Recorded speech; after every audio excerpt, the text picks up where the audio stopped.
Tahimik ang buong sala.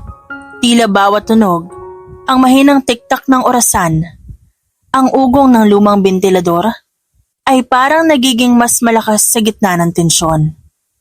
Nakatayo si Eunice, bahagyang nakayuko, habang si Aling Marisa nakaupo sa sofa. Hawak-hawak ang isang lukot na papel. "Anak, ituloy mo na ang kasal mo kay Franco." Ani Aling Marisa, mabigat ang boses at halatang pagod. Napatingin si Eunice, nangingilid ang luha.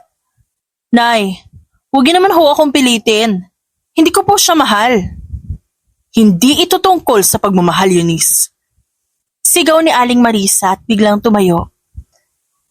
2 milyon ang utang natin. Saan natin yun kukunin, ha? "Nay, makakahanap naman tayo ng paraan eh. Magtatrabaho ho ako. Kahit anong trabaho, basta huwag mo lang ako ipakasal sa taong hindi ko gusto at di ko mahal." "Anong trabaho? Maglalabada ka araw at gabi? Ako, magtitinda sa palengke ng kakanin? Kahit pagsamasamahin natin ang kita natin, kulang pa rin." Balik ni Marisa. Nanginginig ang boses. "Nay, buhay ko to. Hindi ko kaya mabuhay kasama ang lalaki hindi ko gusto. Hindi ko kayang ngumiti araw-araw na parang wala lang." Lumapit si Aling Marisa kay Eunice. "Mas mahalaga ba ang kaligayahan mo kesa sa pamilya natin? Ha?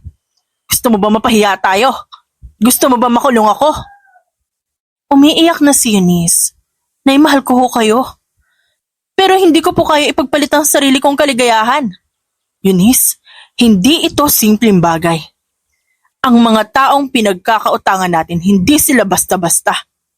Hindi mo naiintindihan kung anong kayang gawin ng mga yon." "Nay, hindi po ba pwedeng humingi tayo ng palugit? O makiusap muna?" "Palugit?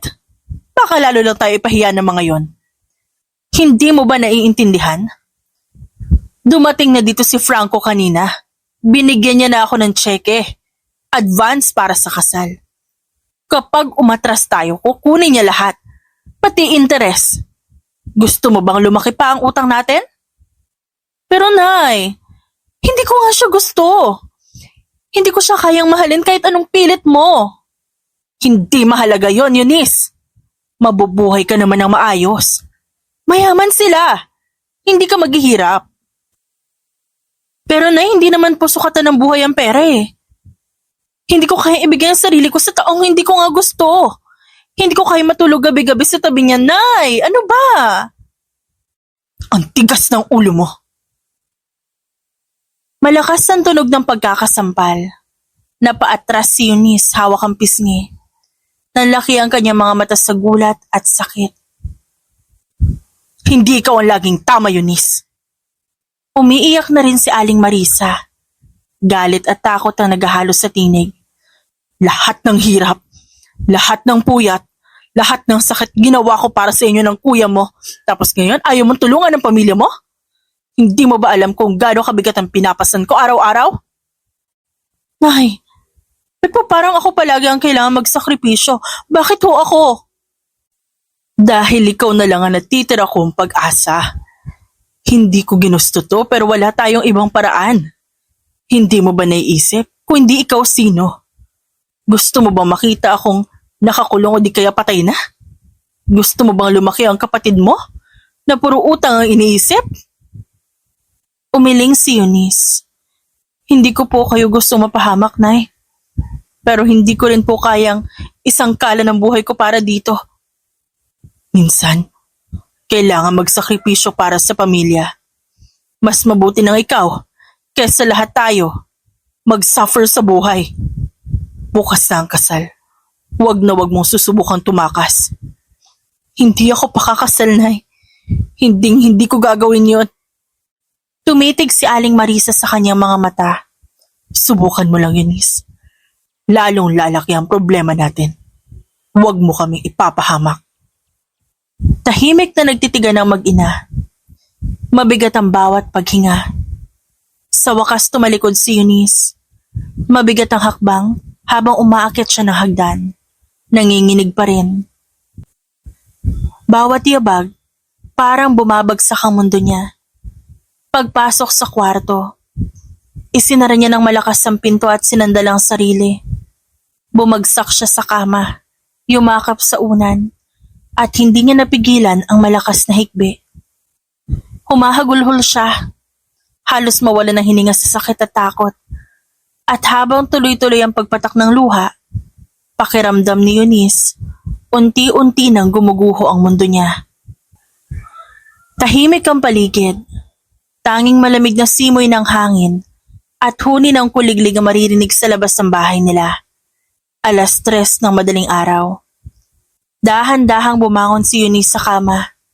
Pinunasan ng luha sa pisngi. Kinuha niya ang kanyang backpack sa ilalim ng kama.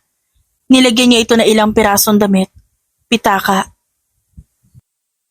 at isang envelope na puno ng papeles. Sorry, Nay. Mahina niyang bulong habang dumadaan sa pintuan ng kwarto ng ina. Sandali siyang huminto. Nakatingin sa madilim na silid. Lumabas siya ng bahay. Ingat na parang walang kaluskos. Bawat yapak sa sahig, parang dagundong sa tenga niya. Pagdating sa gate, huminga siya ng malalim. Tumingin siya pabalik sa bahay. Kinikimkim ang sakit. Sorry po, pero kailangan kong piliin ang sarili ko. Bulong niya bago marahang isinara ang gate. Lumakad siya papunta sa kalsada. Walang masyadong tao. Madilim ang paligid. Ramdam niya ang kaba at lungkot. Pero mas nangingibabaw ang takot na kundi siya aalis, baka tuluyan siyang mabaon sa buhay na ayaw niya. Pagdating niya sa sakayan ng bus, nagtanong siya sa konduktor, Kuya, Maynila po, magkano pa masahe? 500 iha. Sagot ng konduktor. Saan ka bababa? Sa Cubao na lang ho. Umupo siya sa pinakadulo ng bus. Habang umaandar ito, nakatanaw siya sa labas. Pinagmamasdan niya ang mga ilaw ng poste na mabilis lumilipas. Tahimik niyang pinahid ang luha. Hindi na ako babalik. Mahina niyang bulong. Hindi na. Makalipas ng ilang oras, bumaba siya sa terminal. Maaga pa, malamig ang hangin. Sinalubong siya ng magulong ingay ng mga jeep, bus at mga nagtitinda. Naglakad siya sa gilid ng kalsada, bit-bit ang bag. Pinagmamasdan niya ang mga gusali. Tila naninibago sa dami ng tao kahit madaling araw. Okay lang to, Eunice. Kaya mo to. Bulong niya sa sarili. Pero habang naglalakad siya, napansin niyang parang may sumusunod sa kanya. Lumingon siya. May isang lalaki sa likuran niya, mga 3 metro ang layo. Siguro nagkataon lang. Pilit niyang pagpapakalma sa sarili. Pero nang lumiko siya sa kabilang kanto, nakasunod pa rin to. Kumabog ng todo ang kanyang dibdib. Shit! Bulong niya. Binilisan niya ang paglalakad. Narinig niya ang yabag ng lalaki na bumibilis din. Miss. Mahinang tawag ng lalaki. Lalong bumilis ang lakad niya. Huwag mo ko lalapitan! Ani niya, halos paiyak na. Miss, sandali lang. Napalingon siya. Nakita niyang sinusundan siya nito. Maitim ang suot. May takip na sombrero. Kinakabahan siya ng todo. Ano ba to? Nanginginig niyang sabi. Bigla niya nakita sa harap ang isang lalaki na nakatayo sa tabi ng saradong karinderya. Nakatalikod dito. Nakasuot ng puting shirt at maong. May hawak na cellphone. Hindi na siya nag-isip. Lumapit siya na mabilis. Kuya, tulungan mo ako please. Bulong niya, humihingal. Nagulat ang lalaki. Ha? Sino ka ba? Hindi na siya nagsalita. Hinawakan niya agad ang magkabilang pisngi ng lalaki at mariin itong hinalikan. Kita niya ang panlalaki ng mata nito. Napaatras ng bahagya pero pinigilan siya ni Eunice. Please, pagbigyan mo na ako. Bulong niya. Habang nanatiling nakahalik dito. Napatingin ang lalaki sa paligid. Kita sa mukha ang pagtataka, pero hindi na rin umiwas. Lumampas ang lalaking sumusunod, tumigil sandali at tumingin sa kanila. Tuluyan na itong naglakad palayo. Nang makalampas ito, bumitaw si Eunice. Hingal siya at pawis na pawis. Nanginginig pa rin. Salamat. Nagulat ang lalaki. Hawak pa nito ang labi. Miss, ano nangyari? Ba't mo ako hinalikan? Ay, sumusunod sa akin. Takot na takot ako, sorry ako, nadamay ka pa.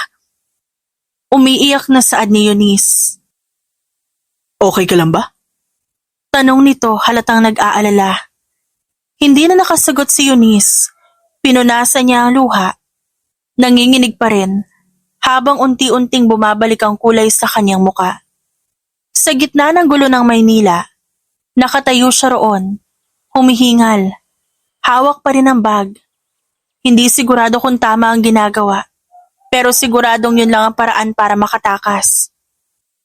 Humupa na ang bahagyang kaba ni Eunice, pero nananatili pa ring mabilis ang tibok ng puso niya.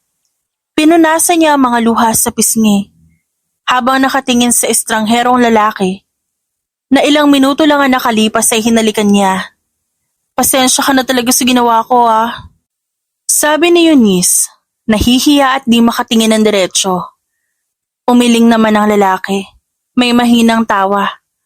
Okay lang yun. Pero grabe yun halik agad.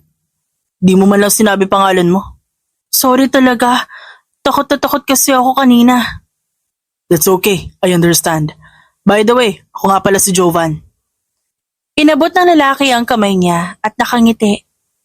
Sandaling natigilan si Eunice bago tinanggap ang kamay ni Jovan. Eunice po. Eunice, ganda ng pangalan mo. Bagay sa'yo. Namula si Eunice sa sinabi nito. Salamat. Ngayon lang niya natitigan ng maayos ang mukha ng lalaki. Gwapo si Jovan. Matangkad, maputi, chinito, at halatang maalaga sa sarili. Makinis ang balat at mabango kahit madaling araw na. Nakasuot pa ito ng simpleng polo at mamahaling relo. Mukhang may kaya sa buhay. Okay na ba? Tanong ni Jovan. Nakayuko ng bahagya para makita ang mukha ni Eunice. O okay na.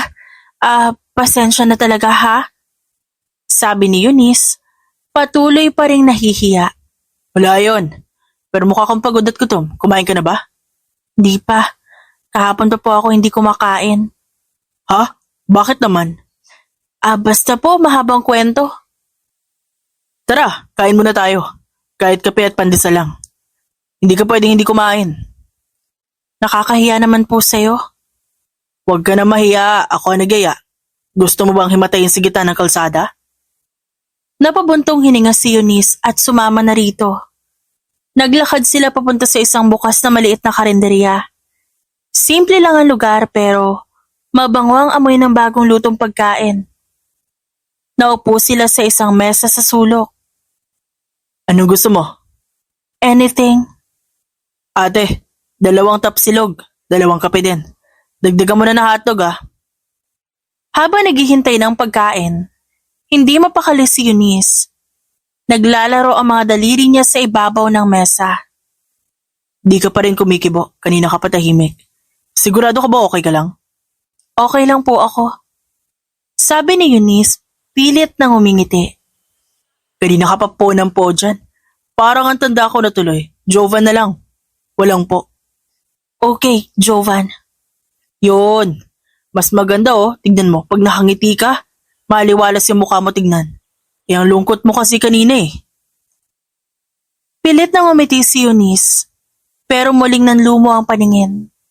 Sa isip niya, pumapasok pa rin ang iniwang ina at ang kasal na dapat mangyayari ngayong araw. Eunice, may problema ka ba? Baka gusto mong pag-usapan. Baka sakaling gumana loob mo. Umiling naman si Eunice. Salamat Jovan Pero hindi mo na kailangan madamay sa gulo ko. Hindi mo naman ako dinadamay. Nandito ako kasi baka sakaling gusto mo ng kausap. Bumalik ang tindera dala ang pagkain. Mabango ang ulam. Kumakalam ang sikmura ni Eunice pero wala siyang ganang kumain. Kain na. Hindi ka pwedeng hindi kumain. Tinitigan ni Eunice ang pagkain at doon nagsimulang manghilid ang luha niya. Kumain ka na please. Alam ko mabigat ang pinagdadaanan mo. Pero kakayanin mo to, hindi ka nag-iisa. Ani Jovan sa malumanay na boses. Salamat, Jovan. Wala nga naman. O sige na, sumubo ka na. Dahan-dahan niyang sinimulang kumain. Nalasahan niya ang alat ng tapa at tamis ng kape. Kahit pilit, naramdaman niyang bumabalik ang init sa kanyang katawan. Tahimik silang kumain. Si Jovan, paminsan-minsan tinitignan siya. Tila nag-aalala. Si Eunice naman pilit iniipon ng lakas. Sa likod ng mga mata niya, naglalaro pa rin ang imahe ng kanyang ina at ng kasal na iniwan niya. Matapos ang ilang minuto, tumigil sila sa pagkain. Umupo si Eunice, nakasandal, hawak ang tasa ng kape.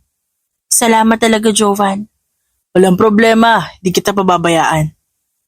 At sa gitna ng maliit na karinderya, sa kabila ng sakit at takot, naramdaman ni Eunice na kahit papaano, hindi siya nag-iisa. Tapos na silang kumain ni Jovan. Nasa mesa pa rin sila. Pareho lang humihigop ng mainit na kape. Tahimik si Eunice, hawak ang tasa. Nakatitig lang sa mga kalsadang dinaraanan ng jeep at bus sa labas ng karinderya. Eunice, okay ka lang ba? Bahagyang umiti si Eunice. Pilit tinatago ang bigat ng loob. Okay lang ako. Salamat sa pagkain ha. Wala nga naman. Pero parang bigat pa rin ang iniisip mo. Sa totoo lang bago lang ako dito sa Maynila. Wala pa ako matutuluyan.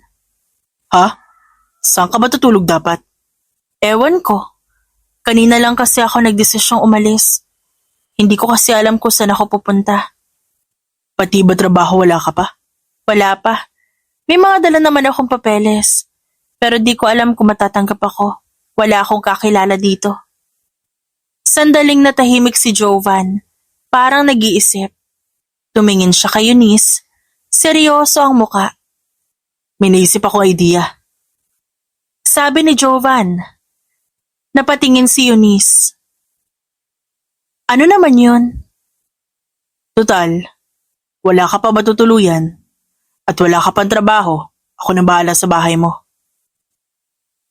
At may bibigay pa akong allowance sa'yo buwan-buwan. Nanlaki ang mga mata ni Eunice. Ha? Jovan, ano ka ba? Para namang dali sabihin yan. Seryoso ako. Pero may kapalit. Anong kapalit?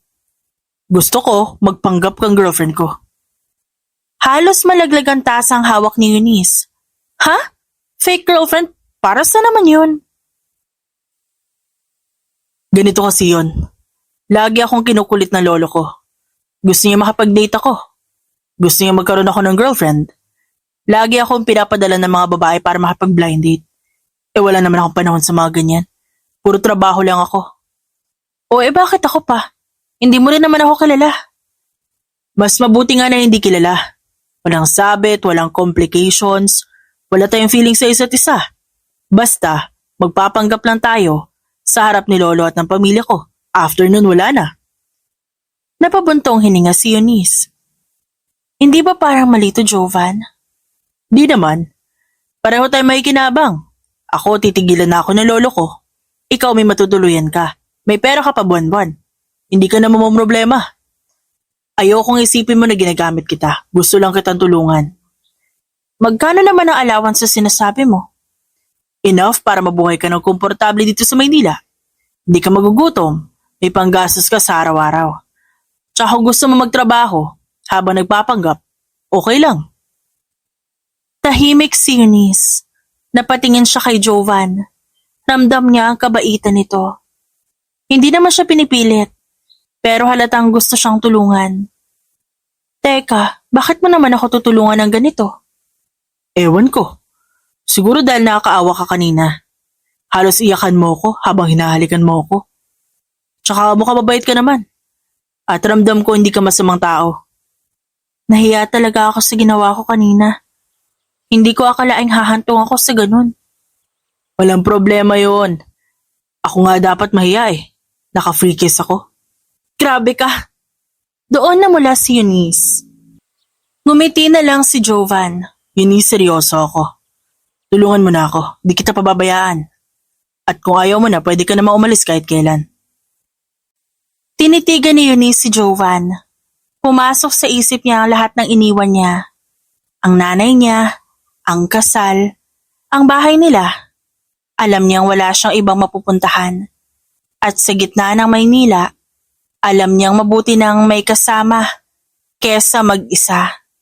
Sige na Eunice, payag ka na. Malumanay na sabi ni Jovan. Huminga ng malalim si Eunice. Okay, payag na ako. Good. Simula ngayon, ikaw na ang fake girlfriend ko. Napangiti na rin si Eunice kahit may halong lungkot sa mga mata. Grabe ka talaga pero salamat ha Jovan. At doon nagsimula ang kasunduan na hindi nila alam kung saan hahantong. Pero para kay Eunice, naramdaman niyang baka may bagong pag-asa pa siya sa Maynila. Nakahiga siya sa mahaba at malambot na sofa. Nakatitig lang sa kisame na may nakasabit na mamahaling chandelier. Tahimik ang buong bahay. Tanging mahina na tunog ng wall clock ang maririnig. Pakiramdam niya parang panaginip pa rin ang lahat. Kahapon lang, nasa lumang bahay siya. Umiiyak sa nanay niya. Ngayon, nakahiga siya sa isang bahay na parang mansyon. May mamahaling mga kortina, makintab ang sahig, at mabango ang hangin. Grabe, hindi ko inakalang mangyayari to. Bulong niya sa sarili. Napatingin siya sa wall clock, 10:00 na ng umaga. Parang tinutusok ang puso niya nang maalala kung anong araw ngayon. Diyos ko, kasal ko na dapat ngayon. Ramdam niyang muling bumigat ang kanyang dibdib. Ngayon dapat suot niya na ang wedding gown. Naglalakad sa aisle papunta kay Franco. Pero heto siya, nakahiga sa bahay ni Jovan. Isang lalaki na ngayon niya lang nakilala. Huminga siya ng malalim. Kinuha niya ang cellphone sa center table. Sunod-sunod ang notification. Ilang missed calls mula kay Franco, sa nanay niya at sa mga tita at pinsan niya. Napatingin siya sa pangalan ng kanyang ina. Doon siya napaiyak. Sorry, Nay. Ilang saglit pa, pinindot niya ang power button. Tinanggal niya ang lumang SIM card. Pinasok ang bagong bili niyang SIM. Iniwan niya ito sa isang maliit na kahon.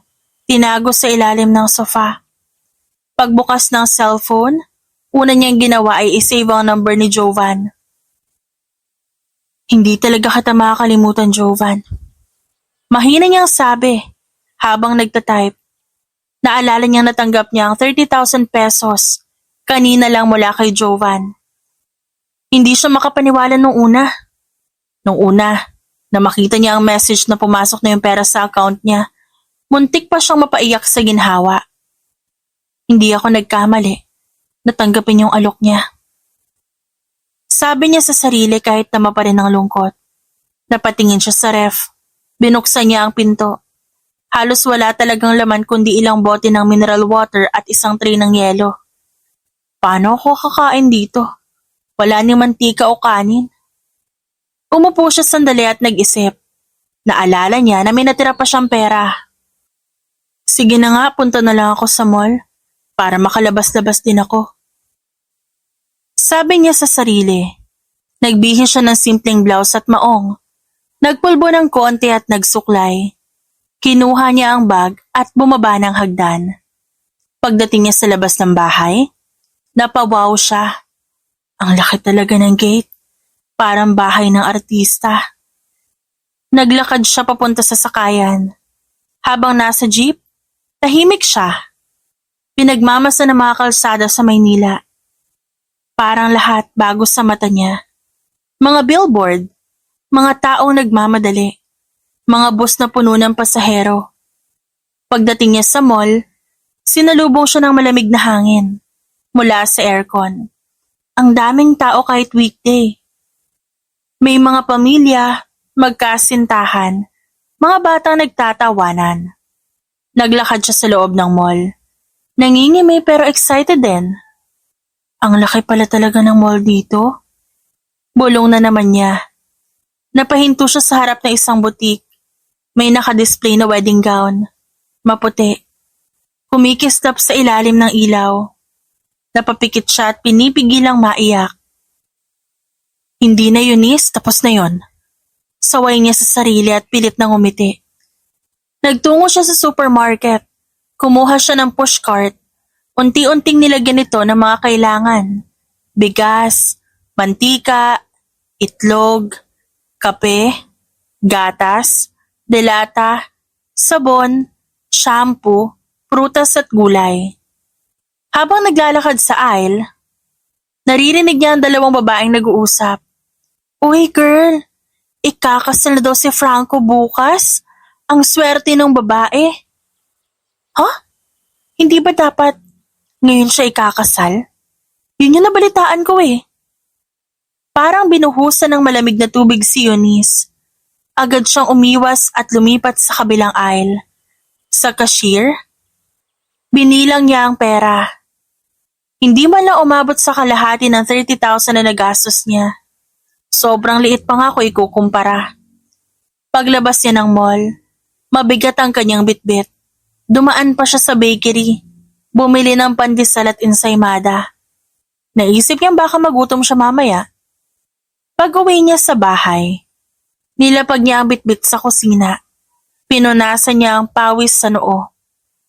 Para na talaga ako nanay. Biro niya sa sarili habang nilalagay sa ref ang pinamili. Tinignan niya ang paligid. Hindi pa rin siya makapaniwala. Parang hindi niya bahay ang lugar na yon. Tama, kasi pag-aari yun ni Jovan. Habang nilalagay niya ang mga delato sa cabinet, napatingin siya sa screen ng cellphone niya. Nakita niya ang pangalan ni Jovan. Napangiti siya kahit may lungkot pa rin sa mga mata. Umakyat siya ng kwarto, hinubad niya ang sapatos at nahiga sa malaking kama.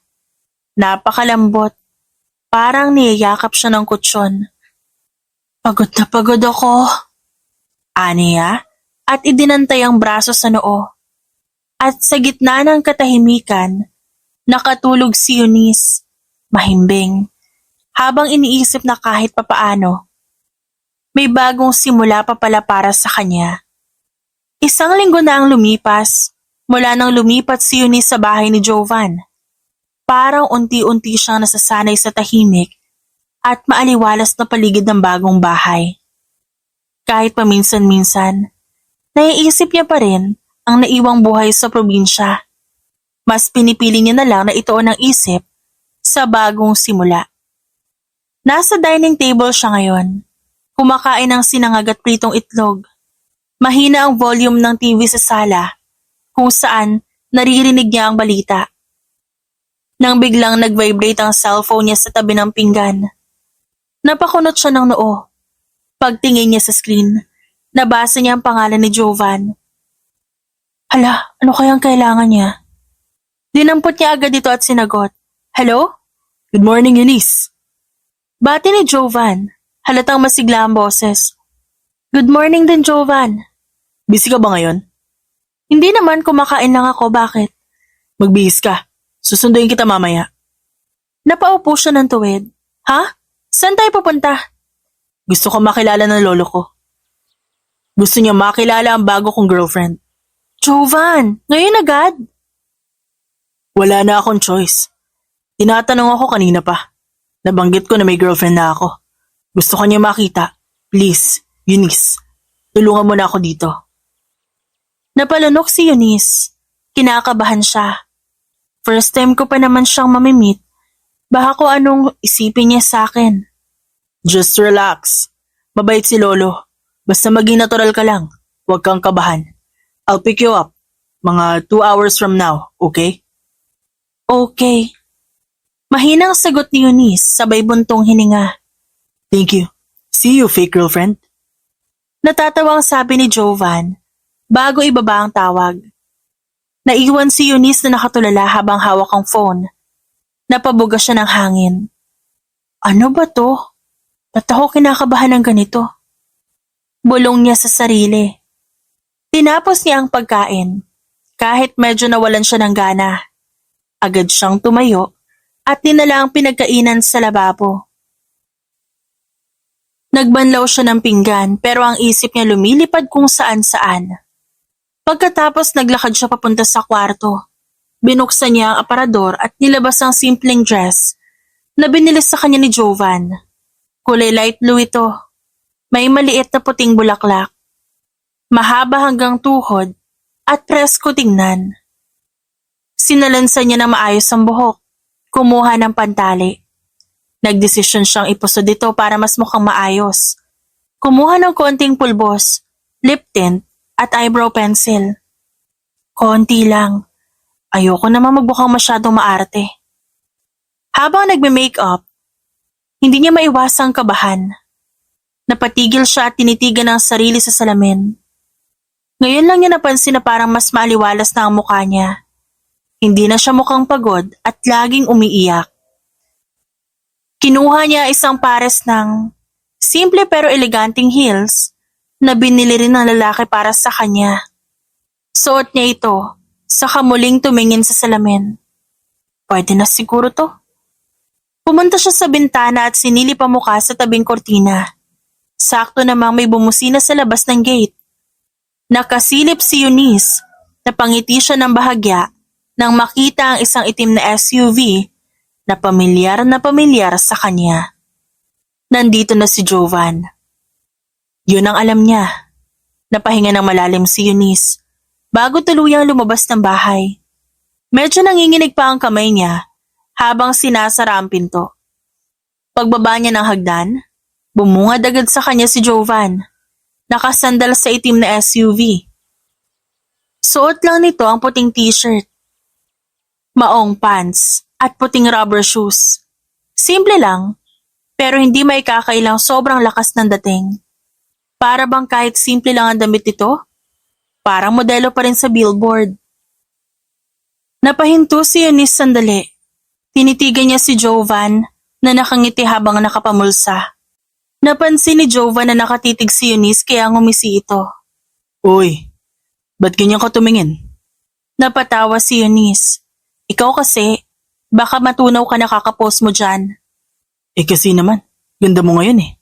Loko ka talaga? Binuksan ni Jovan ang pinto ng SUV para kay Eunice. Sakay ka na, baka mali tayo kay Lolo. Pumasok si Eunice sa kotse. Pagkaupo niya, naamoy agad niya ang mabangong scent sa loob ng sasakyan. Hindi may paliwanag kung bakit lalo siyang kinabahan. Sakay ng kotse, pinaandar nila ang sasakyan. Habang umaandar ito, pasimple siyang tumingin kay Eunice. Eunice, gusto ko lang sabihin, huwag kang kabahan mamaya. Si Lolo mabait yun, pero medyo madaldal. Maraming tanong. Anong klaseng tanong? Siguro mga basic. Saan ka nakatira dati? Anong trabaho mo? Mga ganun. Wala naman masyadong personal. Pero kung may tanong na weird, sagutin mo na lang na simple. Jovan, kinakabahan ako lalo sa sinabi mo eh. Paano kung magkamali ako ng sagot?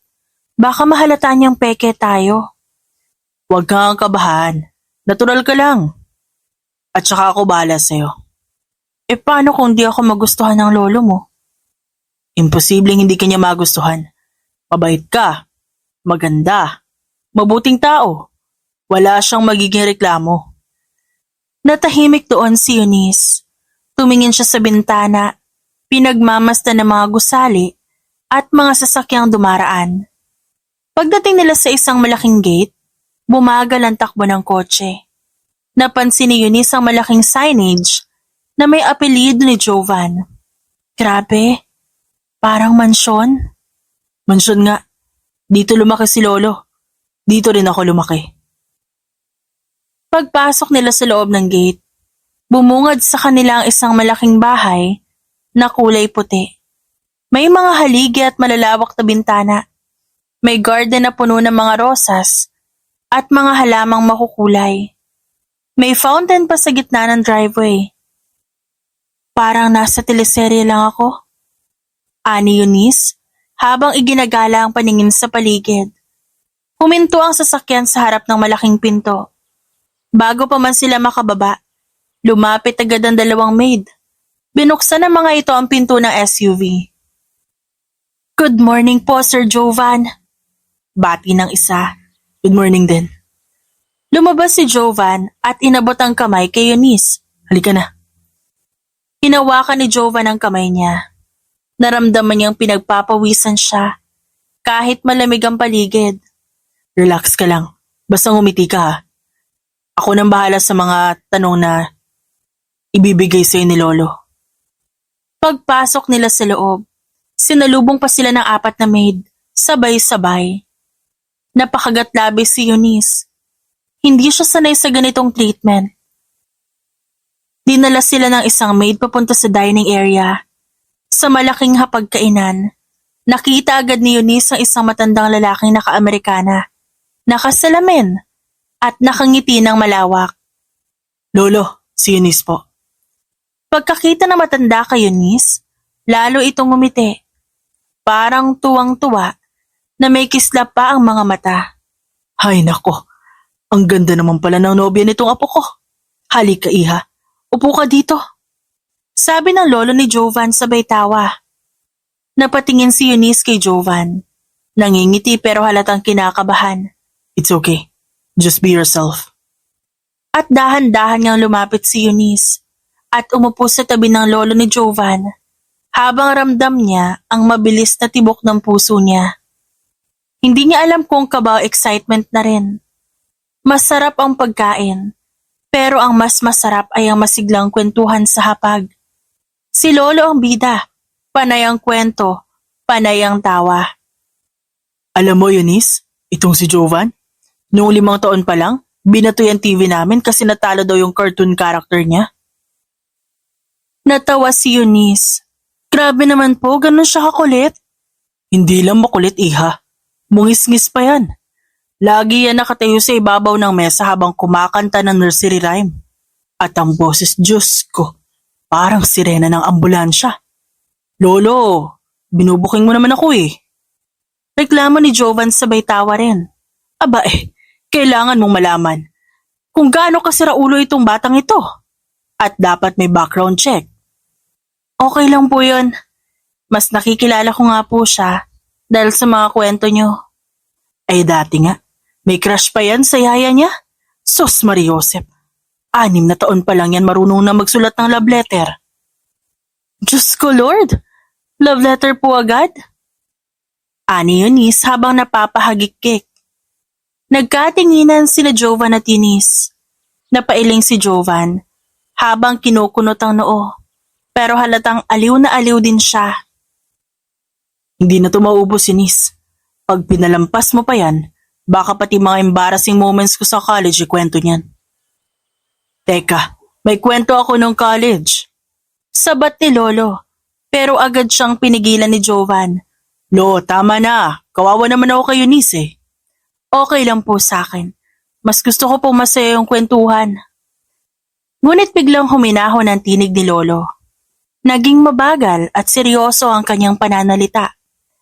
Pero alam mo iha, hindi laging masaya ang kwento ng apo ko. Napalingon si Eunice kay Lolo. Napansin niya ang bahagyang lungkot sa mukha nito. Si Jovan napatingin sa kanyang plato. Maaga siyang naulila. 16 na taon siya noon. Aksidente sa daan. Pauwi na kami galing probinsya. Tumingin si Lolo kay Jovan sa kadahan-dahang tumango. Naiwan siyang mag-isa at ako na lang ang kasama niya. Mula noon, puro trabaho na lang inatupag ng batang yan. Kaya alam mo iha, nung sinabi sa akin ni Jovan na minobya siya, natuwa talaga ako kasi ibig sabihin may nagpapasaya na sa kanya. Napatingin si Eunice kay Jovan. Nakatingin din si Jovan sa kanya. Saglit silang nagkatitigan. Alam ko naman bago pa lang kayo sa isa't isa. Pero sana, hindi mo iiwan ang apo ko. Mahirap yung may iniwan na nga siya noon, tapos ngayon mawawalan pa ulit. Tahimik si Eunice. Muling tumingin si Lolo sa kanya. Ipinapangako mo ba yan kay Lolo? Nanatili siyang tahimik ng ilang segundo. Ramdam niyang lahat ng mga mata nasa kanya. Napakagat-labi siya at huminga ng malalim. I promise po. Pangako? Tanong muli ni Lolo na parang naninigurado. Opo, pangako po. Ayan, ngayon panatag na ako. Binuhusan niya ng juice si Eunice sa baso. Uminom ka, iha. Baka nauhaw ka sa dami ng kwento ko. Marami po talaga kayong alam, no? Kailangan yan Para kung sakaling kasala na ang pag-usapan, alam ko kung sino ang napupunta sa apo ko. Nagkatinginan ulit si Eunice at Jovan. Ngayon hindi na sila kinakabahan. Hindi na rin sila nagpapanggap. Tahimik lang silang nagtitigan. At para bang may sinasabi ang mga mata nila na hindi maipaliwanag ng salita. Natapos na ang hapunan sa mansyon. Ang bigat ng kwento ng nakaraan ni Jovan, bahagyang naibsa ng mga huling biro ni Lolo. Ngunit pagkalabas nila ng malaking pintuan, tahimik si Eunice habang naglalakad kasabay si Jovan sa mahabang driveway. Nang makarating sila sa SUV, binuksan ni Jovan ang pinto para kay Eunice. Sakay ka na. Salamat ha. Ani Eunice at pumasok. Pagkaupo nila, pinaandar na ni Jovan ang sasakyan. Ilang minuto silang hindi nag-uusap. Ang tanging maririnig ay ang malamig na tunog ng aircon at mahinang background music mula sa radyo. Si Eunice ang unang bumasag ng katahimikan. Jovan, pasensya ka na kanina ha. Hindi ko alam kung tama ba yung mga sinabi ko kay Lolo. Napalingon si Jovan sandali bago muling tumingin sa kalsada. Bakit ka nagsusorry? Ang galing mo nga eh. Di ko alam. Parang bumigat bigla yung usapan nung nakwento ng lolo mo yung tungkol sa magulang mo. Parang gusto ko bigla kitang yakapin. Napangiti si Jovan, pero bakas ang lungkot sa mga mata niya. Salamat. Pero matagal na yun. Sanay na rin ako. Hindi ibig sabihin na hindi na masakit, no? Napahinga ng malalim si Jovan.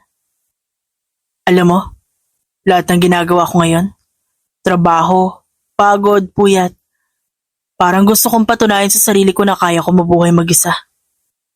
Tahimik lang si Eunice. Nakatingin lang siya sa gilid na mukha ni Jovan habang nagmamaneho. Pero nung nawala si na mama at papa, para ako nawala din. Parang kulang palagi. Jovan, hindi ka kulang. Hindi mo lang siguro nakikita na marami ang nagmamahal sa'yo. Kasama ka ba doon? Napangiti si Eunice. Bilang fake girlfriend? Biro niya. Hindi, bilang si Eunice. Natahimik ang dalaga. Napatingin siya sa labas ng bintana. Ilaw ng mga gusali ang kumikislap sa dilim. Ang ganda ng Maynila. Pero parang ang gulo-gulo rin. Jovan, hindi ko alam. Ang dami pang gulo sa buhay ko. Hindi ko alam kung tama bang nandito ako ngayon. Alin, yung pagpapanggap natin? Oo, at saka ikaw. Biglang inihinto ni Jovan ang sasakyan sa kalsada. Pinatay niya ang makina. At umikot paharap kay Eunice. Eunice, aaminin ko. Nagsimula lang to bilang pabor. Pero iba na ang nararamdaman ko ngayon. Nagulat si Eunice doon. Hindi ko alam kung kailan nagsimula. Basta gusto ko na lagi kang kasama. Gusto kitang protektahan.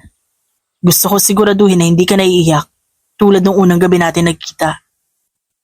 Jovan, huwag kang ganyan baka. Baka ano? Baka mahulog din ako. Nagkatitigan silang dalawa. Ramdam ni Eunice ang init na gumuguhit sa kanyang dibdib. Hindi niya alam kung takot ba yun o sobrang kasiyahan. Eunice? Mahinang sabi ni Jovan, habang dahan-dahang hinahawakan ang kamay niya. Hindi ko ipipilit kung ayaw mo.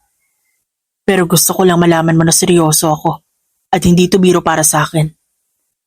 Jovan, sa totoo lang, hindi ko alam kung anong mararamdaman ko ngayon. Ang bilis kasi ng lahat. Alam ko, hindi kita mamadaliin. Pero gusto ko malaman mo, importante ka na sa akin. Namungay ang mga mata ni Eunice.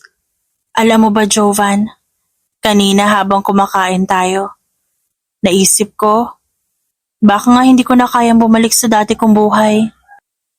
Bakit naman? Di ko alam. Parang mas gusto ko nandito ako kasama ka. Ako rin. Kahit fake yung relationship natin. Parang hindi naman fake ang nararamdaman ko sa'yo. Jovan, natatakot ako.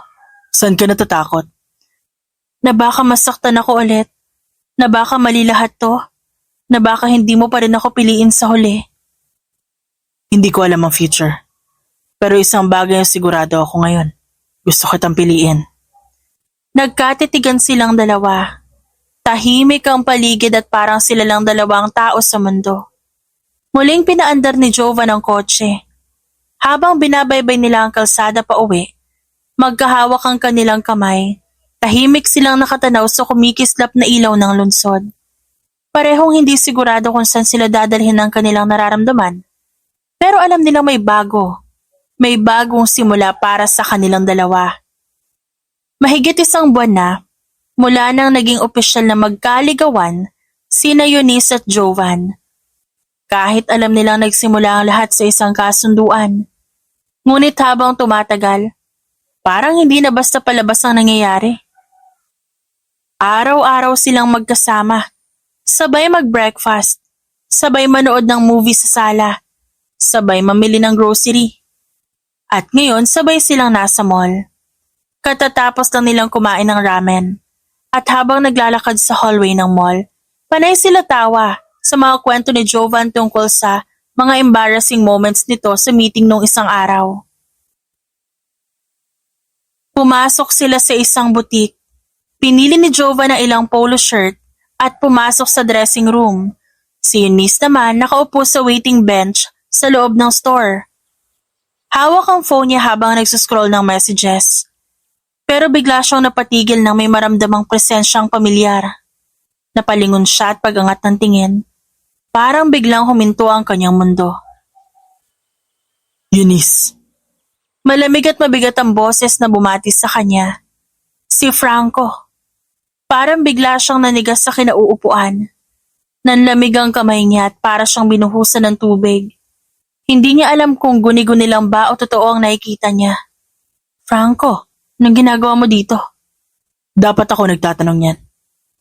Sabi ni Franco, ang mga matay punong-puno ng tensyon at galit. Nagtago ka sa araw mismo ng kasal natin. Tapos eto ka ngayon, palakad-lakad na parang wala nangyari. Franco, hindi to ang tamang lugar. Pero bago pa siya matapos magsalita, bigla siyang hinawakan ni Franco sa braso at hinila palabas ng store. Sumama ka sa akin. Kailangan natin mag-usap. Bitiwan mo nga ako, Franco. Nasasaktan ako. Bitiwan kita? Hindi ganun kadali, Eunice.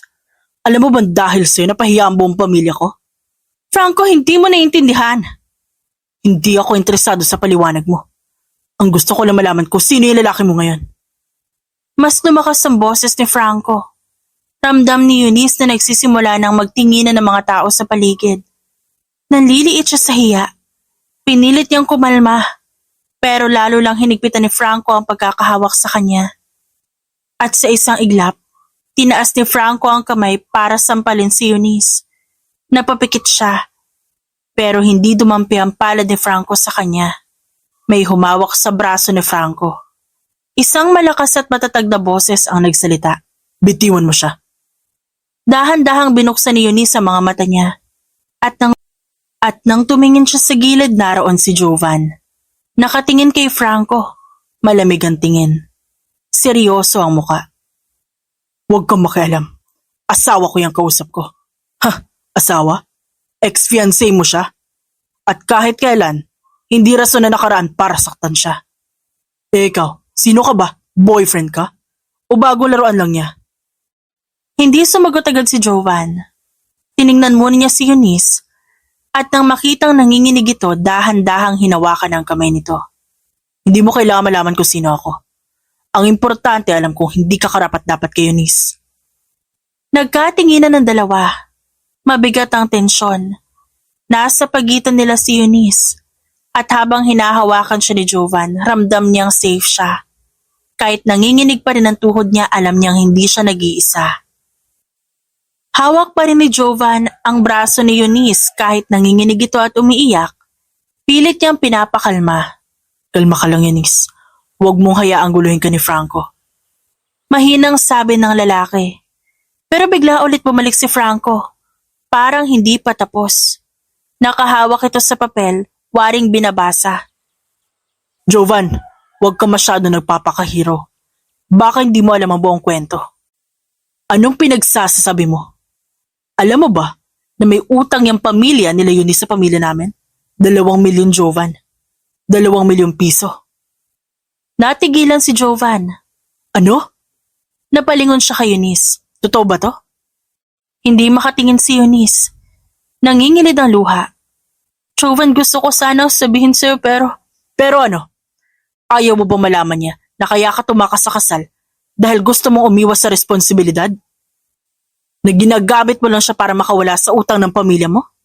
Franco, tama na. Hindi mo naiintindihan. Hindi ko naintindihan?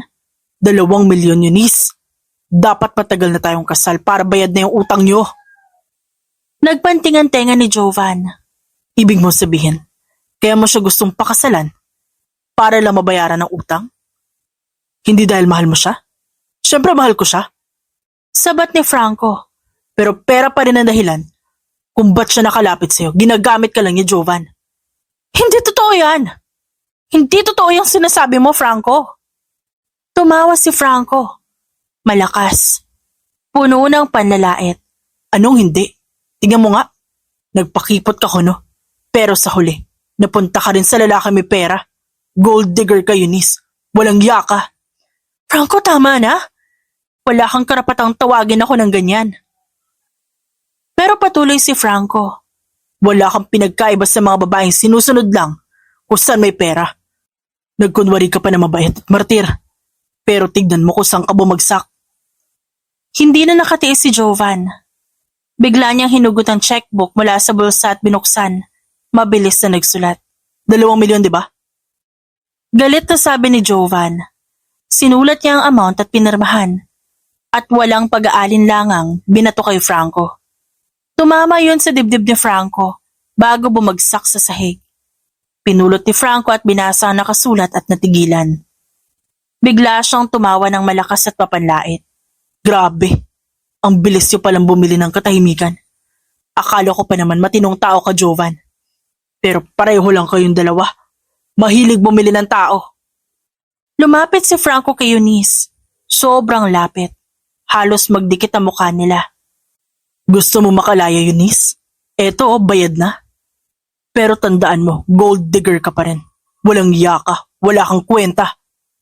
Hindi na nakapagpigil si Eunice. Binuhat niya ang kamay at sinampal si Franco ng malakas. Nag-echo ang tunog ng sampal. Napatigil ang mga taong nanonood sa kanila. Tama na! Hindi ako gold digger! Hindi ako kagaya ng iniisip mo!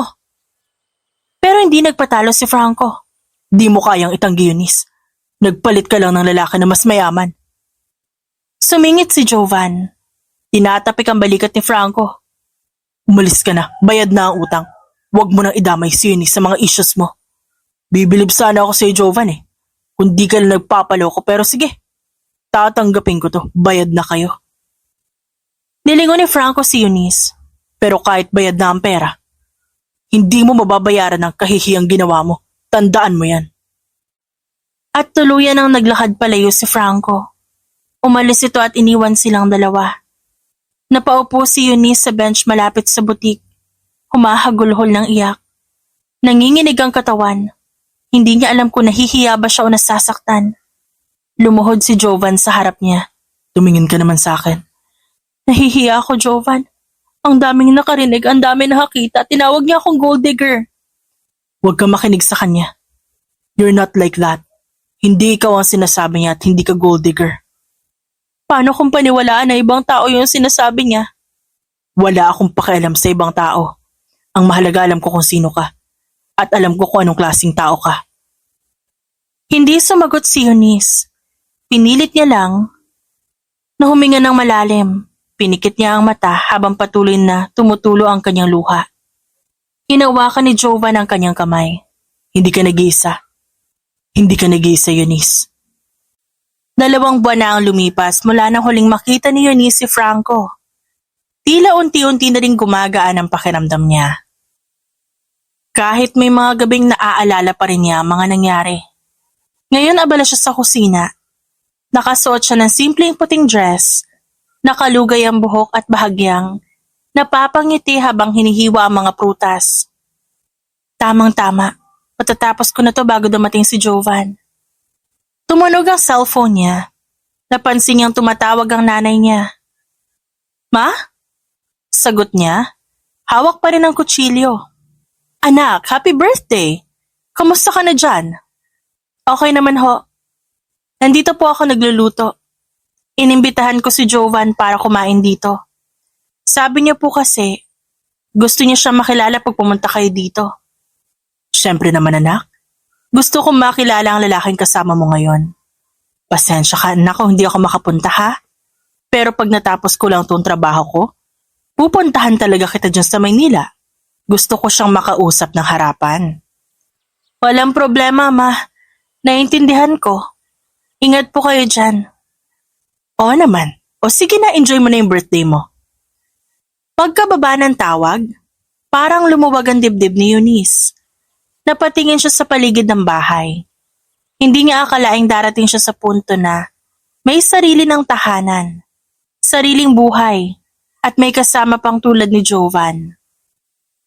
Maya-maya lang, eksaktong 7:00 tumunog ang doorbell. Pinunasan ni Eunice ang kamay niya at dali-daling naglakad papunta sa pinto. Pagbukas niya, tumambad sa kanya si Jovan. Preskong-presko sa suot na navy blue polo shirt, dark jeans, at puting sapatos. Hawak nito ang isang cake, isang regalo at isang bouquet ng pulang rosas. Happy birthday. Grabe ka naman, dapat di ka na nag-abala. Siyempre kailangan birthday mo to eh. Special ang araw na to. Pati ba naman cake ikaw ang nagdala? Para sure na may dessert tayo mamaya. Pwede na ba akong pumasok? Pasok ka na, ang init sa labas. Pumasok si Jovan. Iniwan muna ang sapatos sa may pinto. Ano yan? Tanong ni Eunice at tinuturo ang gift bag na dala ni Jovan. Secret, buksan mo mamaya. Ang dami mong pa-surprise. Umiiling na sabi ni Eunice pero hindi maitago ang kilig niya. Umupo sila sa lamesa. Naglagay si Eunice ng mga pinggan at kutsara habang si Jovan naman nagbukas ng cake. Ano nga ulit ang tawag dito? Chocolate mousse. Sabi ng tindera bestseller daw. Parang sweet tulad mo. Ang corny mo, Jovan. Basta gusto ko lang masaya ka ngayon. Naglagay na si Eunice ng ulam sa plato ni Jovan. Tikman mo to, ako mismo nagluto niya na. Sumubo si Jovan at napangiti agad. Sarap nito. Pwede ka na magpatayo ng resto. Grabe ka ha, wag mo naman ako i-pressure. Hindi kita pinipressure. Binibigyan lang kita ng option. Eh ikaw, kumusta ang trabaho? Ay nako, sobrang busy. Pero worth it naman lahat. Lalo na kapag ikaw ang kasama ko pagkatapos. Ang cheesy mo talaga. Pero salamat ha. Sa lahat? Wala yun. Gusto ko lang masiguradong masaya ka. At gusto ko maramdaman mong mahalaga ka kahit di mo man sabihin. Alam kong kailangan mo rin ng konting validation. Napatingin si Eunice kay Jovan at bigla siyang natahimik. Oh, okay ka lang ba? Oo naman. Pero napapaisip lang ako. Ang daming nangyari sa buhay ko. Minsan, hindi ko alam kung deserve ko ba tong nararamdaman ko ngayon. Deserve mo to, Eunice. Deserve mo lahat ng magaganda. Salamat talaga, Jovan ha. Alam mo, hanggang ngayon di ko pa rin alam kung paano ka pasasalamatan. Hindi mo naman kailangan magpasalamat. Basta nandyan ka, masaya na ako. Natawa si Eunice pero maya-maya namuo ang luha sa kanyang mga mata. Huwag mo naman akong paiyakin sa birthday ko. Hindi kita pinapaiyak. Gusto nga kitang patawanin eh. Kaya ano, kain na tayo? At sinimulan na nga nilang kumain. Habang naglalagay ng kanin sa pinggan si Eunice, nagtanong si Jovan. Naikwento mo na ba sa nanay mo na tayo na? Oo, kanina lang. Sabi niya pupunta raw siya dito para makilala ka. At sa gitna ng hapunan, nagpatuloy lang sila sa kwentuhan tungkol sa trabaho, pamilya at pangarap. Puno ng halakhakan at maliliit na sulyap. At sa bawat ngiti ni Eunice, ramdam niya na kahit marami pa siyang sugat mula sa nakaraan, heto siya ngayon at masaya. At unti-unti nang bumubuo ng bagong simula. Matapos silang kumain at mag-usap sa loob ng bahay, biglang tumayo si Jovan. Halika, may papakita ako sa'yo. Saan na naman to? Secret, basta sumama ka na lang. Sige na nga. Naglakad sila papunta sa kotse ni Jovan. Tahimik lang si Eunice habang umaandar ang sasakyan. Pero hindi niya maitago ang kaba at excitement. Pagdating nila sa private dock, huminto ang SUV. Bumaba si Jovan at nilapitan ng passenger seat. Maingat niyang binuksan ang pinto at inabot ang kamay ni Eunice. Bumaba ka na. Nang tingnan ni Eunice ang direksyong tinuturo ni Jovan, nanlaki ang mga mata niya. Yate?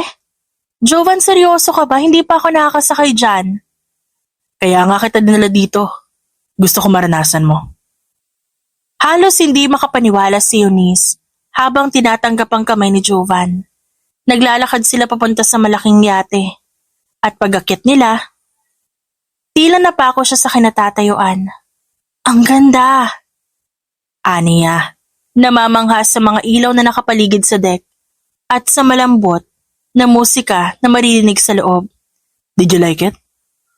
Oo naman. Sobrang gusto, no? Alam mo, parang panaginip lang to eh. Ano pang hinihintay mo? Tara na, mag-ikot na tayo. At doon unti-unting umandar ang yate. Ramdam ni Eunice ang malamig na hangin mula sa dagat. At kakaibang saya sa puso niya. Habang kumukuha sila ng litrato, tumatawa si Eunice. Kinuha din ni Eunice ang phone niya at nag-selfie sila. Nasa mata niya ang kislap ng saya na matagal nang nawala. Maya-maya, pumasok si Jovan sa loob ng cabin. At pagbalik niya, may dala siyang bote ng red wine at 2 baso. Para kumpleto ang selebrasyon. Kinuha ni Eunice ang isa. Salamat pero baka malasing ako nito ah. Isa lang, 1 baso lang, birthday mo eh. At nag-toast sila. Tahimik silang dalawa habang nakatanaw sa malawak na dagat. Tila wala ng ibang tao sa mundo kundi sila lang. Eunice, salamat. Bakit ikaw nagpapasalamat? Ako dapat yung magsasabi ng ganyan. Salamat kasi dumating ka sa buhay ko. Hindi ko alam na kaya ko pala maging ganito kasaya. Ako dapat ang magpasalamat. Kasi kung di mo ako tinulungan nun, baka wala ako rito ngayon. Hinawakan ni Jovan ang kamay niya. Hindi kita tinulungan. Dahil umaasa akong babayaran mo. Tinulungan kita kasi gusto ko. Pero alam mo, hindi ko pa rin alam kung paano susuklian lahat ng to. Ito ang pinakamasayang birthday ko. Kasi unang beses na wala akong iniisip na problema. I just want you to be happy. Ramdam ko naman, masaya ako. Lumapit si Jovan at inabot ang buhok niya. Hinawi ang iilang hibla patungo sa likod ng kanyang tenga. Sana kahit mahirap ang umpisa, mas magaan. Mula ngayon. Alam mo noon, akala ko wala na magmamahal sa akin. Akala ko wala nang maniniwala. Hindi mo kailangan patunayan kahit kanino kung sino ka. Dahil alam ko kung anong klaseng tao ka, Eunice. Salamat ha. Salamat kasi ikaw ang nandito. Sumimsim siya ng konting wine at tumingin ulit sa malayo. Ang ganda pala ng dagat sa gabi. Para kang malaya. Katahimikan ang bumalot sa kanila at ramdam nila sa kanilang balat ang simoy ng hangin. Wala nang kailangan pang sabihin, malinaw na ang lahat. Habang patuloy silang umiinom ng wine at nag-uusap tungkol sa mga plano, pangarap, at maliliit na alaala, alam ni Eunice na ito ang pinakamasayang kaarawan niya. Hindi lang dahil sa yate o sa mga regalong natanggap niya, kundi dahil sa unang pagkakataon hindi na siya nag-iisa. Tahimik pa ring nakaupo sina Eunice at Jovan sa ibabaw ng yate. Hawak nila ang kani-kanilang baso. Wala silang ibang naririnig kundi ang mahinang alon ng dagat at paminsan-minsang ihip ng hangin. Biglang kinuha ni Jovan ang cellphone niya mula sa bulsa. May pinindot siyang app at maya-maya'y tumugtog ang isang malambing na kanta. Anong ginagawa mo? Sasayaw tayo. Ha? Dito? Sa gitna ng yate? Wag na, nakakahiya. Bakit ka mahihiya? Tayo lang naman dalawa dito. Wala na iba makakita. Jovan. Halika na, isang kanta lang. Dahan-dahan siyang pinatayo ni Jovan. Mahigpit ang pagkakahawak ng lalaki sa kamay niya, pero may bahagyang lambing. Nang makatayo si Eunice, nilagay ni Jovan ang kamay sa bewang nito. Napasinghap doon ang dalaga. Nagumpisa na silang umindak na mabagal. Dampilang halos ng katawan nila. Hindi gaanong gumagalaw ang paa ni Eunice. Tila natatakot siyang magkamali. Di ako marunong sumayaw. Ako rin hindi. Kaya bagay tayo. Napatawa si Eunice, pero agad ding natigilan ng tumitig sa mga mata niya si Jovan. Parang lumalim ang kulay ng gabi. Parang wala nang ibang tao sa mundo. Salamat ha. Salamat sa lahat ng ginagawa mo para sa akin. Ngumiti naman ang matamis si Jovan. Alam mo nung una, di ko talaga alam kung paano bumangon. Akala ko wala na ako ibang pupuntahan. Hinawakan ni Jovan ang kanyang muka. Pero nandito ka na ngayon at mas matapang kesa sa iniisip mo. Pati yung utang namin, hindi ko alam kung paano kita babayaran. You don't have to pay for it. Hindi ko naman yung ginawa para magkaroon ka ng utang na loob sa akin. Ginawa ko yan para matulungan ka. Napabuntong hininga si Eunice. Hindi mo alam kung gaano ako kasaya ngayon. Parang dati, iniisip ko na susuko na ako. Pero ngayon ganito na yung buhay ko. Ganun talaga. Minsan kailangan lang natin maniwala na may magandang mangyayari. Kahit hindi natin nakikita kung kailan darating. Jovan, salamat kasi pinaramdam mong may halaga ako na hindi ako isang problema lang. Eunice, tandaan mo to. Hindi kailangan na isipin mong problema ka. You were actually a blessing. Blessing in my life. Napapikit si Eunice at pinipigilan ng luha. Huwag mo naman sabihin yan, baka maniwala ako. Dapat lang na maniwala ka. Nagsimulang bumilis ang kanta, pero hindi sila bumitaw sa isa't isa. Tumatawa si Eunice habang sinusubukang sumabay sa ritmo. Kahit puro hakbang na lang pakaliwat pakanan. Para naman tayo mga siraulo dito Basta masaya tayo. At habang patuloy silang sumasayaw, nakatanaw sa mga bituin si Eunice. Parang ngayon lang niya ulit naramdaman ng ganitong klaseng kasiyahan. Jovan, pwede bang wag na nating tapusin tong gabi? Ngumiti sa kanya ang lalaki. Patuloy pa rin sumasayaw sina Jovan at Eunice sa ibabaw ng yate. Mabagal na tugtugin ang pumailan lang mula sa cellphone ni Jovan. Hawak ni Eunice ang isang kamay ng lalaki, habang nakapatong naman ang isa niyang kamay sa balikat nito. Bigla na lang isang malakas na pagsabog ang umalingaw-ngaw sa ere. Napapitlag si Eunice. Natigilan siya at halos mabitawan ang kamay ni Jovan. Ha? Teka, ano yun? Sunod-sunod na liwanag ang bumungad sa langit. Mga fireworks na sumasabog na parang mga bituin. Oh my God, Jovan, ang ganda! Napatitig siya sa nagliliparang ilaw. Parang bata na hindi maalis ang tingin doon. Grabe ka, Jovan. Teka, sandali. Ikaw ba may pakana nito? Ngunit walang sumagot. Napansin niyang humigpit ang hawak ni Jovan sa kanyang kamay. Paglingon niya pabalik na tigilan si Eunice. Nakaluhod na si Jovan sa harap niya. Nakaabot ang isang kamay. At sa kabila, may hawak itong maliit na pulang kahon na nakabukas. Sa loob, kumikis na pang isang eleganteng singsing. Jovan, anong ginagawa mo?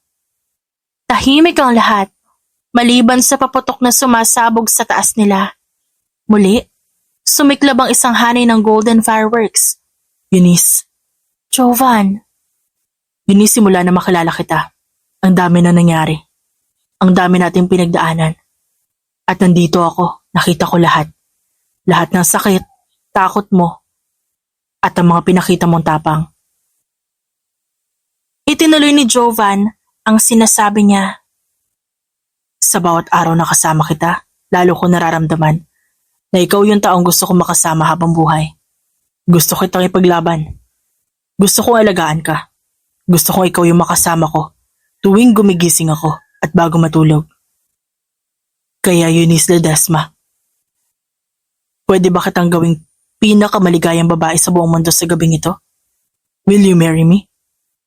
Jovan, grabe ka. Hindi ko alam kung anong sasabihin ko. Sabihin mo lang oo. Jovan, hindi ko alam kung deserve ko to pero oo. Oo, Jovan, pumapayag ako. Napasigaw si Jovan doon. May mga tao sa paligid na nagpalakpakan at nagsigawan pa ang ilang crew ng yate sa di kalayuan. Tumigil ang fireworks sandali.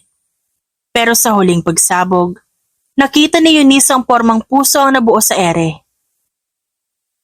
Jovan, ikaw ba yung nagpa-fireworks? Siyempre, birthday mo. Proposal. Lahat-lahat kaya kailangan espesyal. Napatawa ng malakas si Eunice. Hinawakan niya ang mukha ni Jovan. Alam mo, ikaw ang pinakamagandang nangyari sa buhay ko. Ikaw din. At simula ngayon wala na makakaagaw sa'yo sa akin. Promise? Tanong ni Eunice. Nakangiti. Promise. Sabi ni Jovan sabay halik sa noon niya. Nagpatuloy ang fireworks, mas makulay at mas maliwanag. Habang nakatanaw sila doon at magayakap, sa mga oras na yon, pakiramdam ni Eunice, parang siya na ang pinakamapalad na babae sa buong mundo. Mahal, lagi mo tandaan, hindi magbabago pag-ibig ko'y sa'yo lamang.